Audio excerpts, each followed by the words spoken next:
ശബരിമല വിഷയവുമായി ബന്ധപ്പെട്ട് സഭയിലെ പ്രതിപക്ഷ ഡോഗ് ഷോ രണ്ടാം ദിവസം തുടരുകയാണ്. ഒരു വിഷയവുമായി ബന്ധപ്പെട്ട് സഭയിൽ ചർച്ച ചെയ്യണമെന്നുണ്ടെങ്കിൽ ഇത് KPCC ഓഫീസല്ല, അല്ലെങ്കിൽ DCC ഓഫീസല്ല. പ്രതിപക്ഷത്തിന് ശബരിമലയുമായി ബന്ധപ്പെട്ട വിഷയത്തിൽ ചർച്ച ചെയ്യണമെന്നുണ്ടെങ്കിൽ അടിയന്തര പ്രമേയത്തിന് നോട്ടീസ് നൽകണം, അല്ലെങ്കിൽ സബ്മിഷനായി ഉന്നയിക്കണം. ഇത് രണ്ടും ചെയ്യാതെ കഴിഞ്ഞ 2 ദിവസമായിട്ട് ഈ ഷോ കാണിക്കുന്നത് എന്തിനാണെന്നറിയോ? ഈ കാർഡുകൾ അങ്ങോട്ട് നോക്കി. ഈ കാർഡുകൾ വരണമെന്നുണ്ടെങ്കിൽ എന്ത് വേണം? വാർത്താ കച്ചവടത്തിന് അവരോടൊപ്പം നമ്മൾ കോപ്പറേറ്റ് ചെയ്ത് കൊടുത്താൽ നമുക്ക് നല്ല മൈലേജ് ഉണ്ടാക്കുന്ന രീതിയിൽ വെണ്ടയ്ക്ക വലിപ്പത്തിൽ സഭയിൽ ഇന്നും പ്രതിഷേധം. ആർക്ക്? മനോരമയ്ക്കും മാതൃഭൂമിക്കും ഏഷ്യാനെറ്റിനും പ്രതിപക്ഷത്തെ ബൂസ്റ്റ് ചെയ്ത് വാർത്ത സൃഷ്ടിച്ച് അവർക്ക് അനുകൂലമാക്കി നിർത്തണമെന്നുണ്ടെങ്കിൽ നമ്മൾ എന്ത് ചെയ്യണം? ചർച്ചയിൽ നിന്ന് ഒളിച്ചോടണം. ഇന്നിപ്പോ സഭ തുടങ്ങിയ സന്ദർഭത്തിൽ സതീശൻ പതിവ് പോലെ ഡയലോഗ് അടിയായിട്ട് തുടങ്ങി. ചോദ്യോത്തര വേളയാണ്. സാധാരണഗതിയിൽ ഏത് തരം വിഷയം ഉന്നയിക്കണമെന്നുണ്ടെങ്കിലും ചോദ്യോത്തര വേളയ്ക്ക് ശേഷമാണ്. ചോദ്യോത്തര വേള എന്ന് പറഞ്ഞാൽ ഈ നാട്ടിലെ ജനങ്ങളുടെ പ്രശ്നങ്ങൾ ആ നാട്ടിലെ MLA മാർ സഭയിൽ മന്ത്രിമാരോട് ഉന്നയിച്ച് അതിൽ നടപടി ഉണ്ടാക്കുക എന്നുള്ളതാണ്. ഇപ്പൊ എന്തോന്ന് ജനങ്ങൾക്ക് സഹായം? മാധ്യമങ്ങളിലൂടെ ഞങ്ങൾക്ക് രാവിലെ മുതൽ വലിയ ബ്രേക്കിംഗ് കിട്ടണം. അതിനുവേണ്ടി അവരുമായി കൂടിയാലോചന നടത്തി ഒരു കാരണവശാലും ചർച്ച ചെയ്യാൻ നിങ്ങൾ തയ്യാറായി കഴിഞ്ഞാൽ നിങ്ങൾ പൊളിഞ്ഞു പാളീസാകും. കഴിഞ്ഞ ദിവസങ്ങളിൽ കണ്ടതാണ്.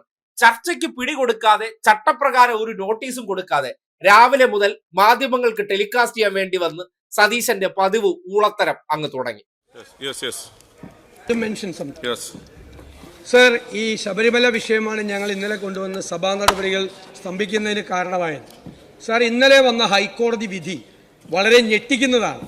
കാരണം ഒറിജിനൽ സ്വർണം മൂടിയ ദ്വാരപാലക ശില്പം ഉയർന്ന നിരക്കിൽ വിൽപ്പന നടത്തി എന്നാണ് ഹൈക്കോടതിയുടെ ഫൈൻഡിംഗ്.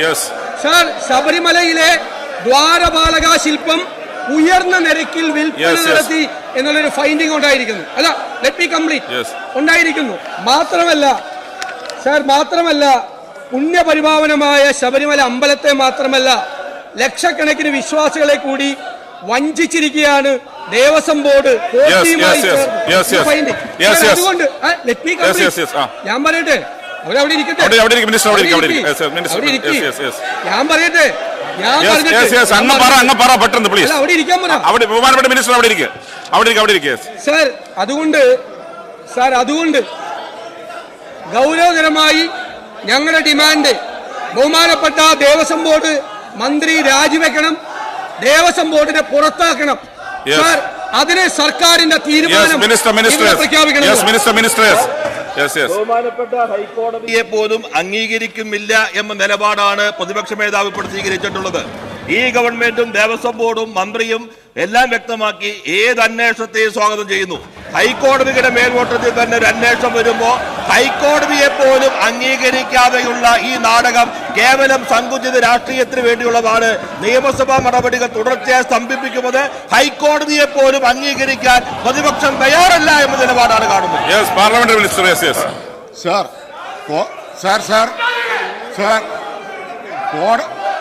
ഉന്നത നീതിപീഠത്തിൽ പ്രതിപക്ഷത്തിന് വിശ്വാസം നഷ്ടപ്പെട്ടിട്ട് കുറച്ചു കാലമായി തുടർച്ചയായി തിരിച്ചടികൾ പ്രതിപക്ഷത്തിന് ലഭിച്ചുകൊണ്ടിരിക്കുകയാണ്. ഇന്നലെയാണ് പരമോന്നത നീതിപീഠം സുപ്രീം കോടതി പറഞ്ഞത് രാഷ്ട്രീയ കളിയുമായി ഇങ്ങോട്ട് വരരുത് എന്ന് അവരോട് പറഞ്ഞത്. അതുകൊണ്ട് കോടതിയെ ഭയമാണ്, നിയമസഭയെ ഭയമാണ്, ചർച്ചയെ ഭയമാണ്, ജനങ്ങളെ ഭയമാണ്. ഭീരുക്കളായിട്ടുള്ള പ്രതിപക്ഷം തങ്ങളുടെ ഭീരുത്വം ആവർത്തിച്ച് ഇവിടെ പ്രകടിപ്പിച്ചുകൊണ്ടിരിക്കുകയാണ്. സർ, ആ അംഗത്തെ ഇവിടെ കാണുന്നില്ലല്ലോ. വീണിതല്ലോ കിടക്കുന്നു ധരണിയിൽ സോഡിതഭൂപനും അയ്യോ എന്ന മറ്റൊരു അംഗമുണ്ടല്ലോ. എവിടെയാണ്? അപ്പൊ തന്നെ ചൂടോടെ ഈ വിഷയവുമായി ബന്ധപ്പെട്ട് നിയമമന്ത്രി P രാജീവും പാർലമെന്ററി കാര്യമന്ത്രി MP രാജേഷും ഫ്രഷ് ആയിട്ട് എന്താണോ പ്രതിപക്ഷം ഉന്നയിച്ചത്, അല്ലെങ്കിൽ പ്രതിപക്ഷ നേതാവ് ഉന്നയിച്ചത്, അതിന് കൃത്യമായിട്ടുള്ള കാര്യങ്ങൾ പറഞ്ഞു. ന്യായമായിട്ട് ഒരു വിഷയവുമായി ബന്ധപ്പെട്ട് സത്യാവസ്ഥ ജനങ്ങളെ അറിയിക്കണമെന്നുണ്ടെങ്കിൽ വരും കാലത്തിൽ ഈ വിഷയവുമായി ബന്ധപ്പെട്ട് സഭയ്ക്കകത്തൊരു ചർച്ച നടന്ന് കാര്യങ്ങളെ കുറിച്ചെല്ലാം റെക്കോർഡിക്കലായാൽ നമ്മൾ നടത്തുന്ന നാടകം പാളുവോ ഇല്ലയോ? അപ്പോ എന്ത് ചെയ്തു? സ്പീക്കർ അടുത്ത് പോയി ഷോ കാര്യം ഒപ്പിട്ടു, ഇന്നത്തെ അലവൻസ് കിട്ടും, ബാക്കിയുള്ള ഗൂഢാലോചനകളും വെളിയിൽ മനോരമയ്ക്കും മാതൃഭൂമിയൊക്കെ കാത്തു നിൽപ്പുണ്ട്, അവിടെ പോയി പട്ടി ഷൂ ഇറക്കാം. അതിനുവേണ്ടി സ്പീക്കറെ മറച്ച് പതിവ് കലാപരിപാടി തുടങ്ങി. അപ്പോഴും ചോദ്യോത്തരവേളയിൽ സ്പീക്കർ ആവർത്തിച്ചു പറഞ്ഞൊരു കാര്യമുണ്ട്, ചർച്ചയ്ക്ക് സർക്കാർ തയ്യാറാണെന്ന്. കേട്ടെ. പ്ലീസ് ഒന്നവിടെ ഇരിക്കണം. പ്ലീസ് ഒന്നവിടെ ഇരിക്കണം. ഇങ്ങനെ മുഖം മറച്ചാൽ എന്ത് ചെയ്യുന്നു? നിങ്ങളൊരു നോട്ടീസ് പോലും തരുന്നില്ല. നിങ്ങൾ പറഞ്ഞല്ലോ ഈ വിഷയം ചർച്ച ചെയ്യാൻ ഗവൺമെന്റ് തയ്യാറാണ് പറഞ്ഞല്ലോ. ഇതിനാണ് കോടതി പറയുകയും ചെയ്തു. കോടതി സ്പെഷ്യൽ ഇൻവെസ്റ്റിഗേഷൻ ടീമിനെ ആക്കി. ഇതിലെന്ത് ചെയ്യാൻ പറ്റും? അതിനപ്പുറത്ത് SIT ഏർപ്പാടാക്കി അന്വേഷണം നടക്കുകയാണ്. നിങ്ങൾ അവിടെ ഇരിക്ക്, സഭ നടക്കട്ടെ. പ്ലീസ് ചോദ്യോത്തരം റദ്ദ് ചെയ്യുന്നു. സഭ അല്പസമയത്തേക്ക് നിർത്തിവെക്കുന്നു. അത് പറ്റില്ല. അങ്ങനെ നടന്നാൽ കഴിഞ്ഞില്ലേ? നമ്മൾ ഈ ഉണ്ടാക്കിയെടുത്ത പരിപാടികളെല്ലാം ഫ്ലോപ്പ് ആകും. മാധ്യമങ്ങളിലെ മുതലാളിമാർ വരെ കൃത്യമായ നിർദ്ദേശം കൊടുത്തിട്ടുണ്ട്. നീയൊക്കെ ചെന്ന് നോട്ടീസ് കൊടുത്ത അവിടെ തേഞ്ഞൊട്ടും. അതോടുകൂടി നമ്മളുടെ പരിപാടി അവസാനിക്കും, നിങ്ങളുടെ പരിപാടി അവസാനിക്കും. അപ്പോ എന്ത് ചെയ്യണം? അനാവശ്യമായിട്ട് ചട്ടപ്രകാരമല്ലാത്ത പ്രവർത്തനങ്ങൾ എല്ലാം നിർത്തിവെച്ച് ചർച്ച ചെയ്യും. അതെങ്ങനെയാണ്? സഭയെന്ന് പറഞ്ഞാൽ KPCC ഓഫീസിനകത്ത് നടക്കുന്ന ഇവരുടെ കലാപരിപാടി പോലെ അല്ലല്ലോ. അവിടെ വന്ന് എന്ത് കാര്യവും രാവിലെ വന്നിട്ട് വിളിച്ച് കൂവിയാൽ മതി. പക്ഷെ അങ്ങനെയല്ല. നോട്ടീസ് കൊടുത്ത് ചട്ടപ്രകാരവും നടപടി പ്രകാരവും ഇടപെടേണ്ടതുണ്ട്. അതിൽ നിന്ന് എസ്കേപ്പ് അടിച്ചതിന്റെ ഉദ്ദേശം നേരത്തെ കാണിച്ചതുപോലെ മാധ്യമങ്ങളിൽ വലിയ ബ്രേക്കിംഗ്, അത് കഴിഞ്ഞതിന് ശേഷം പുറത്തിറങ്ങുമ്പോൾ നമുക്ക് അനുകൂലമായിട്ടുള്ള കാര്യം, ഞങ്ങൾ ഇതിൽ വിട്ടുവീഴ്ച ഇല്ല എന്ന് പറയുമ്പോൾ നിങ്ങൾ ആർക്ക് വേണ്ടിയാണ് ഇത് ചെയ്യുന്നത്? കഴിഞ്ഞ ദിവസം സുപ്രീം കോടതി പറഞ്ഞൊരു കാര്യം, പബ്ലിസിറ്റി സ്റ്റണ്ട്. പബ്ലിസിറ്റിക്ക് വേണ്ടി നിയമസഭയിൽ പൊതുജനങ്ങളുടെ നികുതി പണം വാങ്ങി പോക്കറ്റിലിട്ടിട്ട് കാട്ടുന്ന തോന്നിവാസമാണ്. ശബരിമലയോടുള്ള ആത്മാർത്ഥത കൊണ്ടൊന്നുമല്ല. അതിൽ ഹൈക്കോടതിയുടെ നേതൃത്വത്തിൽ പ്രത്യേക SIT സംഘത്തെ നിയോഗിച്ച് അന്വേഷണം നടത്തുകയാണ്. ആ അന്വേഷണം നടക്കട്ടെ. ആരെങ്കിലും വേണ്ടെന്ന് പറഞ്ഞു. എല്ലാത്തരം അന്വേഷണവും നടക്കട്ടെ. തൃപ്തരായാൽ നമ്മുടെ അജണ്ട പാളില്ലേ? അതിനാണ് സഭ പിന്നീട് മുഖം മറച്ച് തടസ്സപ്പെടുത്തിയ സന്ദർഭത്തിൽ ഇന്നത്തേക്ക് അവസാനിപ്പിക്കുന്നതിന് തൊട്ടു മുന്നോടിയായിട്ട് മന്ത്രി P. രാജീവ് വളരെ കൃത്യമായി പറഞ്ഞു വെച്ച കാര്യമുണ്ട്. ജനങ്ങളുടെ നീറുന്ന പ്രശ്നങ്ങളൊന്നും തീർക്കണമെന്ന് ഇവർക്കില്ല. ഇവർക്ക് മാധ്യമങ്ങളിലൂടെ ഗിമ്മിക്ക് കാട്ടി അധികാര കസേരയിലേക്ക് വരാൻ വേണ്ടി കഴിഞ്ഞ നിയമസഭാ തെരഞ്ഞെടുപ്പിൽ ഉണ്ടാക്കിയതുപോലെ പുകമറകൾ സൃഷ്ടിക്കണം. അതിനുവേണ്ടിയാണ് ശബരിമല ഒരു സുവർണ അവസരവുമായി ഇറങ്ങിത്തിരിച്ചത്. അതിന് കൃത്യം മറുപടി മന്ത്രി P. രാജീവ് സഭ അവസാനിക്കുന്നതിന് മുന്നോടിയായിട്ട് പറഞ്ഞു വെച്ചു. സാർ, കേരളത്തിന്റെ ചരിത്രത്തിൽ കോടതികളിൽ നിന്ന് ഇതേപോലെ തിരിച്ചടിയേറ്റ ഒരു പ്രതിപക്ഷവും ഇല്ല എന്ന കാര്യം നാം കാണണം. സാർ, K-ഫോണിന്റെ കേസ് വന്നു കഴിഞ്ഞ ഘട്ടത്തിൽ കേരളത്തിന്റെ ഹൈക്കോടതി ചോദിച്ചു, പ്രതിപക്ഷത്തിനുള്ളത് പബ്ലിക് ഇൻട്രസ്റ്റ് ആണോ പബ്ലിസിറ്റി ഇൻട്രസ്റ്റ് ആണോ എന്ന് ചോദിക്കുകയുണ്ടായി. ആ പബ്ലിസിറ്റി ഇൻട്രസ്റ്റ് മാത്രമാണ് ഈ ഇവിടെ കാണിക്കുന്ന കോലാഹലത്തിന് പുറകിലുള്ളതും പബ്ലിസിറ്റി ഇൻട്രസ്റ്റ് മാത്രമാണ് എന്ന് കാണണം.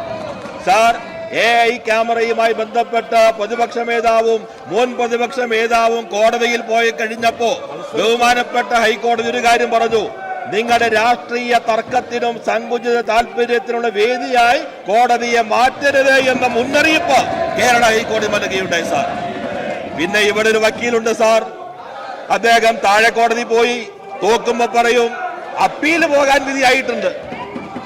ഹൈക്കോടതി പോയി അവിടെ തോറ്റു, അപ്പോഴും പറയുന്നു അപ്പീൽ പോകാൻ വിധിയായിട്ട് നമ്മൾ ജയിച്ചു കഴിഞ്ഞു.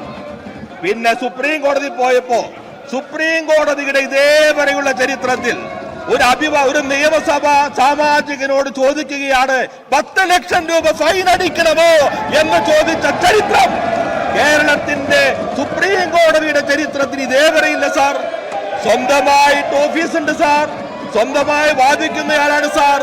ഇനി ആകെ ആശ്രയം ഹേഗിലൊരു കോടതിയുണ്ട്, ഇന്റർനാഷണൽ കോടതി. ആ കോടതിയിലേക്ക് അപ്പീലുണ്ട് എന്നാണ് ഇന്നലെ അദ്ദേഹം പത്രക്കാരോട് പറഞ്ഞത് സാർ. സാർ, എല്ലാ ഇതിനകത്തും ഈ ചാനൽ ചർച്ചയിൽ ഇങ്ങനെ കാണിക്കും കടലാസുണ്ടെന്ന്. കോടതി ചോദിച്ചപ്പോ ഇതാ കാണിക്കുന്നത്. ഇതാണ് രേഖ. ഈ രേഖ ശങ്കരാനി പറഞ്ഞ രേഖ. ചാനൽ ചർച്ചയിലെ ജഡ്ജിമാരെല്ലാം വിധിച്ചു ഇത് കൊള്ളാം. എന്നാൽ കേരളത്തിന്റെ ചരിത്രത്തിൽ ഇതുപോലെ കോടതിയിൽ നിന്ന് തിരിച്ചടിയേറ്റത് കേരളവർമ്മയുടെ കാര്യം ഞാൻ പറയുന്നില്ല. കേരളവർമ്മയിൽ അവസാനം കോടതിയിൽ പോയിട്ട് വോട്ട് കൂട്ടിക്കൊടുത്തു.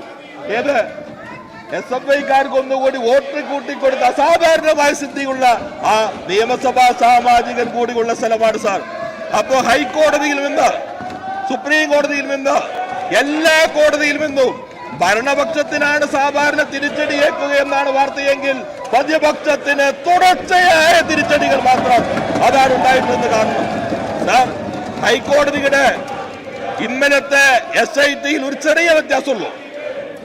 പ്രതിപക്ഷ നേതാവ് പറഞ്ഞു, അദ്ദേഹം അകത്തും പുറത്തും പറഞ്ഞു, ഹൈക്കോടതിയുടെ മേൽനോട്ടത്തിൽ കേന്ദ്ര ഏജൻസി അന്വേഷിക്കണം. ഏത് ഏജൻസി?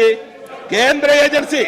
രാഹുൽ ഗാന്ധി പറയുന്ന, സോണിയാഗാന്ധി പറയുന്ന, ഖാർഗെ പറയുന്ന ബിജെപിയുടെ ഉപകരണമായ കേന്ദ്ര ഏജൻസി അന്വേഷിക്കണമെന്നതാണ് പ്രതിപക്ഷത്തിന്റെ ആവശ്യം. സാർ, അതൊഴികെയുള്ളതെല്ലാം ഹൈക്കോടതി പരിശോധിച്ചുകൊണ്ട് പറഞ്ഞു, ഹൈക്കോടതി തന്നെ SIT വെച്ചു അന്വേഷിക്കാൻ പറഞ്ഞു. എന്നാൽ പ്രതിപക്ഷത്തിന് തൃപ്തിയായില്ല, BJP സമ്മതിക്കുന്നില്ല. BJPയുടെ ആവശ്യം ഇവിടെ നിയമസഭയ്ക്കകത്ത് അവതരിപ്പിക്കുന്നവരായി ഈ സഖ്യം മാറിയിരിക്കുന്നത് ജനാധിപത്യത്തെ സംബന്ധിച്ച് അങ്ങേയറ്റം പ്രതിഷേധാർഹമാണ് എന്നാണ് ചൂണ്ടിക്കാണിക്കാനുള്ളത്. പിന്നെ ഈ നിയമനിർമ്മാണങ്ങൾ നിങ്ങൾ നോക്കൂ. കേരളത്തിലെ മഹാഭൂരിപക്ഷം വരുന്ന ജനങ്ങളുടെ ജീവിതത്തെ ആശ്വാസം നൽകുന്ന നിയമനിർമ്മാണങ്ങൾ. ഇന്നലെ അവതരിപ്പിച്ച ബില്ല് കേരളത്തിന്റെ ചരിത്രത്തിൽ ആദ്യമായി ഒരു സർവീസ് ജനങ്ങൾക്ക് ലഭിക്കുന്നില്ലെങ്കിൽ അത് സംബന്ധിച്ച് തീരുമാനമെടുക്കാൻ, ഉദ്യോഗസ്ഥന്മേൽ ഫൈൻ ഈടാക്കാൻ കേരളത്തിന്റെ ചരിത്രത്തിൽ ഒരു സ്വതന്ത്ര ഏജൻസി നിങ്ങൾ ചർച്ച ചെയ്യാൻ സമ്മതിച്ചോ? ഇവിടെ റവന്യൂ മന്ത്രി അവതരിപ്പിച്ച ബില്ല് എത്രയോ അദാലത്തുകളിൽ വന്നു, ഞങ്ങൾക്ക് നികുതി അടയ്ക്കാൻ പറ്റുന്നില്ല, സ്ഥലം ഞങ്ങളുടെ കയ്യിലാണ്, അതിന് ശാശ്വത പരിഹാരം ഉണ്ടാക്കാൻ കഴിയുന്ന ബില്ല് ഈ നിയമസഭയിൽ അവതരിപ്പിച്ചു. നിങ്ങൾ ചർച്ച ചെയ്തോ? എത്രയോ ബാങ്കുകളുടെ ജപ്തിക്ക് മുൻപിൽ നിസ്സഹായരായി നിൽക്കുന്ന പാവപ്പെട്ട ക്യാൻസർ രോഗികളുടെ ചിത്രം നമ്മൾ കണ്ടില്ലേ? ഇവിടെ എത്രയോ ശ്രമങ്ങൾ നടന്നു, ഒരു തീരുമാനം ഉണ്ടാക്കാൻ കഴിഞ്ഞില്ല. കേരളത്തിന്റെ അല്ല, ഇന്ത്യയുടെ ചരിത്രത്തിൽ ആദ്യമായി ഏക കിടപ്പാട് സംരക്ഷൺ ബില്ല് കൊണ്ടുവന്ന സർക്കാർ പിണറായി നയിക്കുന്ന ഈ LDF സർക്കാരാണ് സാർ. അതെങ്കിലും നിങ്ങളൊന്ന് ചർച്ച ചെയ്യാൻ അനുവദിക്കണമായിരുന്നില്ലേ? അപ്പോൾ ജനങ്ങളുടെ ജീവിത പ്രശ്നങ്ങളെ സംബന്ധിച്ച് ഒന്നും തന്നെ ചർച്ച ചെയ്യേണ്ടതില്ല. എന്നാൽ നിങ്ങൾ എന്തെല്ലാം കോലാഹലം കാട്ടിയാലും ജനങ്ങൾക്കൊപ്പം നിന്ന് ഈ നാടിന് വേണ്ടിയുള്ള നിയമനിർമ്മാണ പ്രക്രിയ ഈ സർക്കാർ മുന്നോട്ട് കൊണ്ടുപോവുക തന്നെ ചെയ്യും സാർ. ഇതിനുശേഷം പതിവ് പോലെ സഭ അവസാനിച്ചപ്പോ നേരെ പൊതുജനങ്ങളുടെ നികുതി പൈസയിൽ കോഫി ഹൗസിൽ പോയിരുന്ന് പൊറോട്ടയും മുട്ടക്കറിയും കഴിച്ച് വെളിയിൽ നമ്മുടെ ഭടന്മാരായിട്ടുള്ള മാപ്രകൾ നിരന്നു നിൽപ്പുണ്ട്. അവിടെ പോയി സതീശന്റെ ഗീർവാണം. പരിപാടി അവസാനിച്ചു. ഇനി പതിവ് പോലെ വെളിയിലുള്ള നമ്മുടെ മറ്റു പരിപാടികൾ. ഇന്നത്തെ വരുമാനം ശബരിമല എന്ന പേരും പറഞ്ഞ് ജനങ്ങളുടെ നികുതി പണം വാങ്ങി പോക്കറ്റിൽ ഇട്ടുകൊണ്ട് പ്രതിപക്ഷം പൊടി തട്ടി ഇതേ പോകുന്നു. അവരുമായി ബന്ധപ്പെട്ട പ്രശ്നങ്ങളൊന്നും അവർക്ക് ചർച്ച ചെയ്യേണ്ട, അവരനുഭവിക്കുന്ന ദുരിതങ്ങളൊന്നും ഇവർക്ക് സഭയിൽ അവതരിപ്പിച്ച് യാതൊരു നടപടി സ്വീകരിക്കുകയും വേണ്ട. എന്ത് പ്രതിപക്ഷമാണത്? നാട്ടിലൊരു വിഷയം ഉണ്ടായിക്കഴിഞ്ഞാൽ പണ്ടത്തെ പത്രക്കാർ പറഞ്ഞതുപോലെ രാഷ്ട്രീയ അവസരങ്ങളുടെ കലയാണ്. ഏതെങ്കിലും ഒരു വിഷയം കിട്ടിയാൽ അതിൽ മാധ്യമങ്ങളിലൂടെ കിടന്ന് തൂങ്ങി ആടുന്നതാണ് രാഷ്ട്രീയ പ്രവർത്തനമെന്ന് ഇന്നത്തെ കാലത്തും കരുതുകയാണ്. പക്ഷേ ഉദ്ദേശം അങ്ങോട്ട് വേണ്ടത്ര ഒത്തുപോകുമെന്ന് തോന്നുന്നില്ല. വരും ദിവസങ്ങളിൽ ഈ വിഷയവുമായി ബന്ധപ്പെട്ട് കൃത്യമായിട്ട് നെല്ലും പതിരും ഹൈക്കോടതിയുടെ അന്വേഷണത്തിൽ തെളിയാൻ പോവുകയാണ്. ദേവസ്വം ബോർഡിനകത്ത് കുഞ്ചിട്ടിരിക്കുന്ന ടീമുകൾ ആരൊക്കെയെന്ന് സതീശനും സംഘപരിവാറുകാരും മറന്നുപോകരുത്. വരും ദിവസങ്ങളിൽ അമ്പലം വിഴുങ്ങികളെ കൈയോടെ പിടിക്കുമ്പോൾ കഴിഞ്ഞ ദിവസം മാസപ്പടി കേസുമായി ബന്ധപ്പെട്ട് കുറെ നാൾ ഇതുപോലെ മാപ്രകളുടെ കോലുകൾക്ക് മുന്നിൽ കത്തിക്കയറിയതാണ്. സുപ്രീം കോടതി എടുത്ത് തോട്ടിലെറിഞ്ഞിട്ട് മണിക്കൂറുകളായിട്ടില്ല. അതേപോലെ തലയിൽ മുണ്ടിട്ട് നടക്കേണ്ട മറ്റൊരു അവസ്ഥ വരുമെന്നുള്ള കാര്യത്തിൽ ഒരു തർക്കവുമില്ല എന്ന് മാത്രമേ സതീശ മാപ്ര സംയുക്ത നാടകങ്ങളെ കുറിച്ച് പറയാനുള്ളൂ.